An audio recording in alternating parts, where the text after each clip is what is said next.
Hi everybody, and welcome back to Cabin Crafts and Simple Living.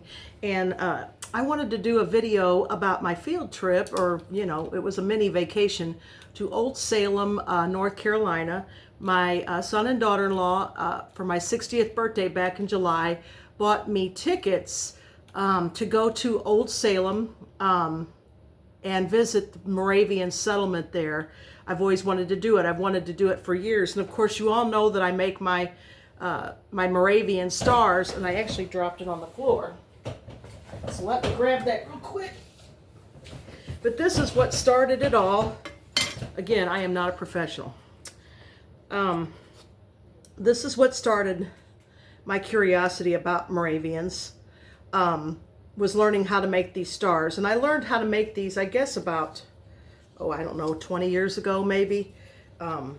But I learned how to make these, and I was so intrigued by the people that this was modeled after or for. And so I started studying about the Moravians. And just to give you a quick little history lesson about who they were German-speaking Protestants. They were followers of Jan Hus, and he was burned at the stake in 1415. So if you're Lutheran, you know that in 1517 Martin Luther nailed his 95 theses to the door of the church, protesting some of the things that he saw in the Catholic Church that he wasn't very pleased with. But the Moravians, the followers of Jan Hus, they're 100 years before Lutheranism, so they're actually called the first Protestants, and I did not know that. So they predate the Lutherans by about 100 years. And so they were called Unitas Fratrum, or the United Brethren. They were German-speaking, and they came to America in the 1750s.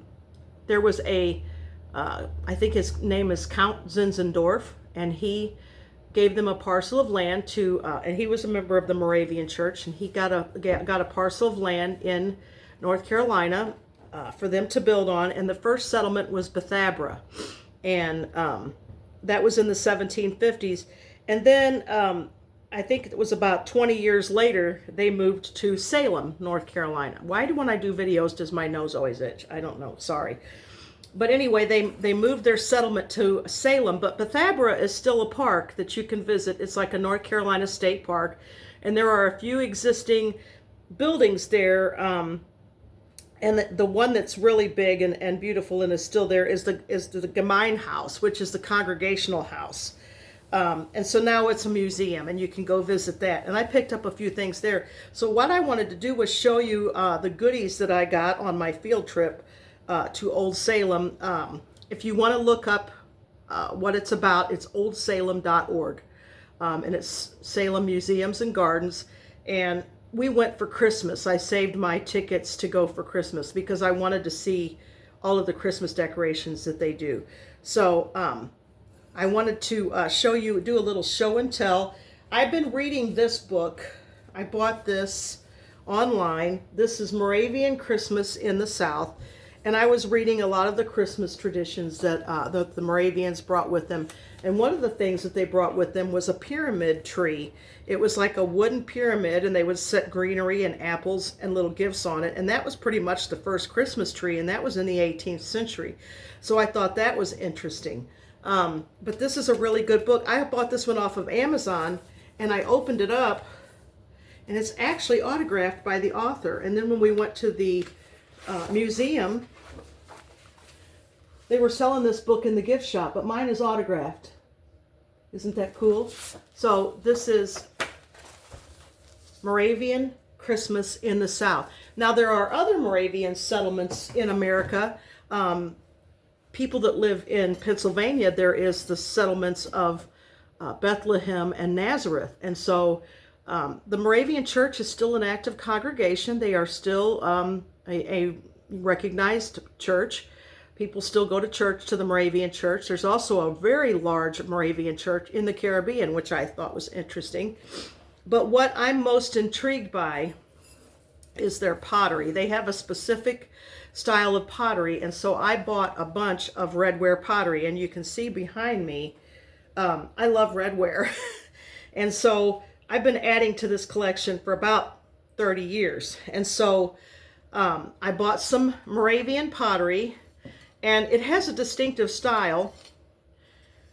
This is a plate that I bought. Let me see who. This is by Westmore Pottery. They were located in Seagrove, North Carolina, and we went to Seagrove. It's just a few miles away from Old Salem, and it's like 70 different potters are in that town, and not all of them are traditional. This lady was the only place that I could find out of 70 potters that was doing traditional Moravian pottery.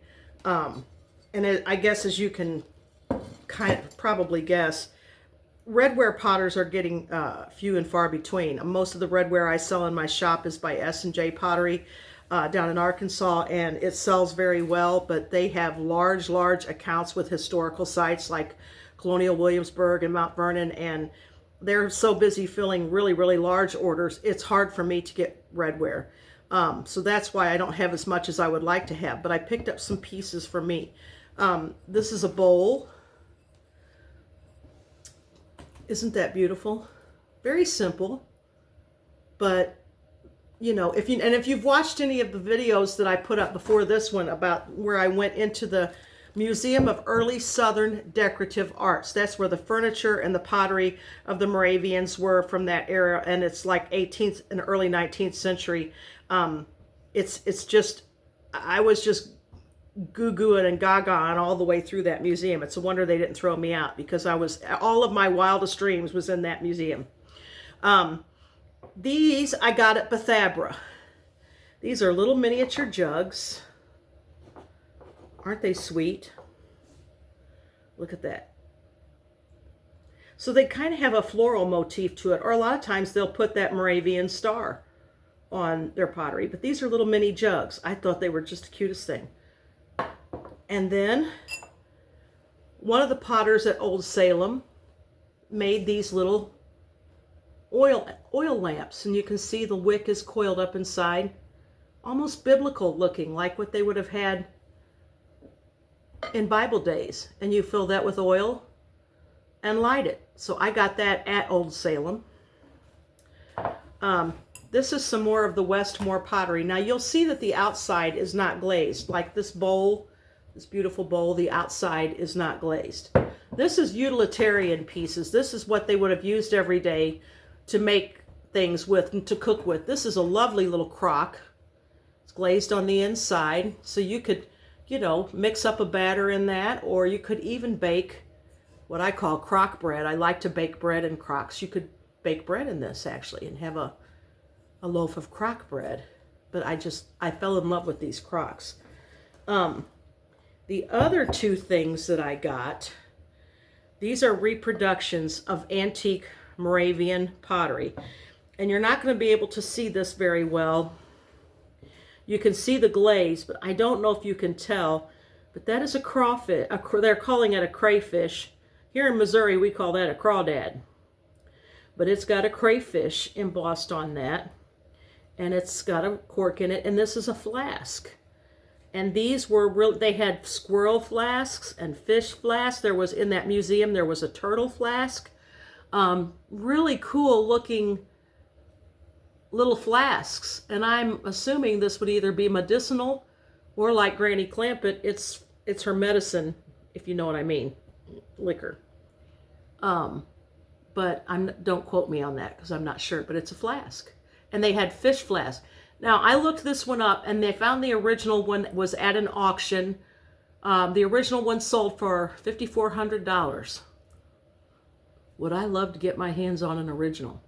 But that's not all. Wait, I have a better piece. This one is a reproduction. Now these were made in Salem. This is a reproduction of a bear flask. There's this little bear hiney. And on, I don't know if you can tell, but at his foot is a slain little pig that he's killed.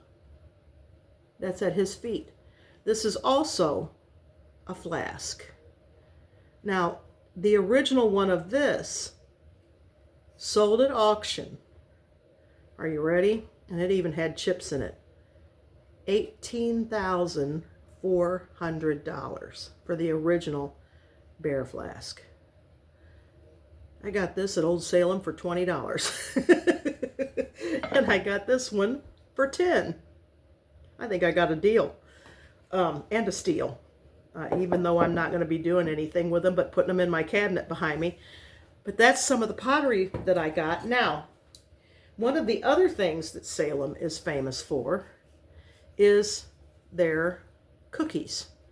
And they have all different flavors, but the traditional ones are, this is triple ginger and classic sugar.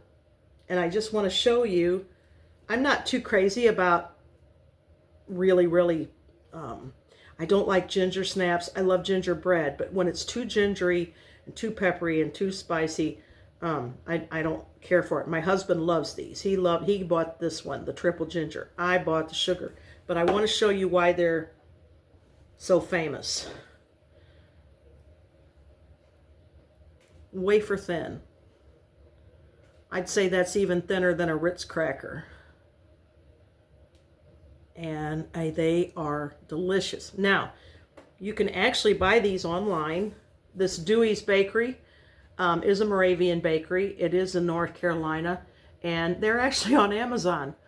But the Moravian village at Old Salem has a bakery called Winkler Bakery, and they make stuff right there, such as some of the traditional things to eat at Christmas are sugar cake and love feast buns. And my son thought that was funny sounding, love feast buns. He goes, I'm like, just don't go there. But anyway, the sugar cake and the love feast buns are traditionally eaten at Christmas, and you'll find that in this Moravian Christmas book. But the baked goods are to die for. And this is so yummy. These little bitty thin, and even Williams Sonoma. I mean, years ago when there used to be a Williams Sonoma store in the mall where up in St. Louis, when I would go up there, they even actually had the Moravian thin sugar cookies in their store. So I don't know if they still have them online or not. You can look into that. But I just thought you all would enjoy seeing a little bit of my mini vacation to Old Salem, North Carolina. The one thing, though, we were in North Carolina, and you all know that back in September, Hurricane Helene went through that area and into eastern Tennessee. My son lives in Middle Tennessee, and we stopped and picked him and my daughter-in-law and grandbaby up on the way, and then we all went on to North Carolina. They were not affected they're more central Tennessee, right in the middle of the state, but eastern Tennessee and western North Carolina, right there around Asheville and all around the beautiful Smoky Mountain area, it was really bad. And excuse me, we had to go around most of Interstate 40. It's still not passable, but the parts that we could go through, you could see where large trees were literally over the highway, and they had to cut them back. We went through some small towns that were absolutely wiped out, devastated, gone. And we crossed the French Broad River. That was a huge river through that area that it scoured through that area and just took away homes, cars, people, everything. It was so sad. You could see people had pitched tents on their property, what was left. I heard a tragic story about a young couple who had an 18-month-old baby, and they were living in a tent, and somebody had donated an RV for them, and they just got in it and got settled, and somebody came and impounded the RV, and they had to go back to their tent, and their 18-month-old died in the middle of the night of hypothermia. It is wintertime now, and these people are living in tents in the Smoky Mountains, and it's snowing. And I was heartbroken for these folks. And we've been donating to Samaritan's Purse, and my youngest son has his own small trucking company. He has an 18-wheeler. He mostly hauls logs but he's been going to North Carolina with loads of big roll bales of hay here from Missouri to North Carolina to feed their animals, because they lost their barns, but they still have animals, so they have no feed. And so he's been taking a load of hay every week for the last month, going out to North Carolina taking hay, big hay bales. And so Samaritan's Purse is located, I mean, I'm not getting anything for this, but they're located right there in the heart of that mess in North Carolina. That's their headquarters. Billy Graham, Franklin Graham, they're from North Carolina.